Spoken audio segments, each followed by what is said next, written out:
Use Google Password Manager. To enhance your online security, start by using Google Password Manager. Open Google Chrome and navigate to the Google Password Manager, link provided in the description. Log in with the same Google account you use in Chrome. Once logged in, use the password check feature to review your stored credentials. This tool identifies compromised passwords, accounts exposed in security breaches, reused passwords, credentials used for multiple accounts, increasing vulnerability, weak passwords, easily guessed or insecure passwords. For each compromised account, click on Change Password and create a stronger, unique password to secure your information. This proactive step helps protect your online accounts from potential hacking attempts. Check for unauthorized user accounts. In the Windows search bar, type netplwiz and open the User Accounts tool. This window lists all user accounts on your computer. Carefully review the accounts and look for any that you do not recognize. Hackers may create accounts with names resembling yours. If you find suspicious accounts, select them and click Remove to delete unauthorized users. To troubleshoot your system in a secure environment, boot it in safe mode with networking. Open System Configuration by typing msconfig into the Windows search bar. Navigate to the Boot tab. Check the Safe Boot option and select Network.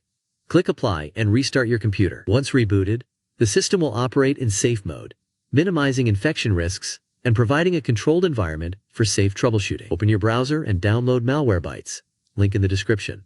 Run Malwarebytes, click Scan, and let it analyze your system. Also download and run ADW Cleaner to detect additional threats. While scans are running, open Command Prompt as an administrator and run sfc/scannow.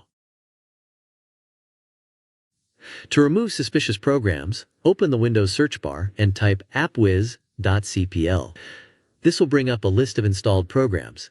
Carefully review the list for unfamiliar or suspicious programs, sorting by installation date to identify recently added software. If you find any questionable entries, right-click on the program and select Uninstall. Afterward, navigate to C Program Files or C Program Files, x86, on your computer to delete any remaining folders associated with these programs. To secure your network, update your Wi-Fi password via your router's settings. Disconnect all connected devices. Update the password and reconnect your devices with the new credentials to ensure a secure connection. If issues persist, resetting your PC may be necessary. Open the Windows search bar and type Reset this PC. You will be given two options. Keep My Files, which removes all apps but retains your personal data. Remove Everything, which deletes all apps, files, and settings, offering a fresh start. Recommended for thorough cleanup. Choose your preferred option and follow the prompts to reset your system completely. I hope you found the video helpful. Don't forget to hit the subscribe, like, and share buttons. If you have any questions, drop them in the comments below. As always, thanks for watching, and I'll see you in the next video.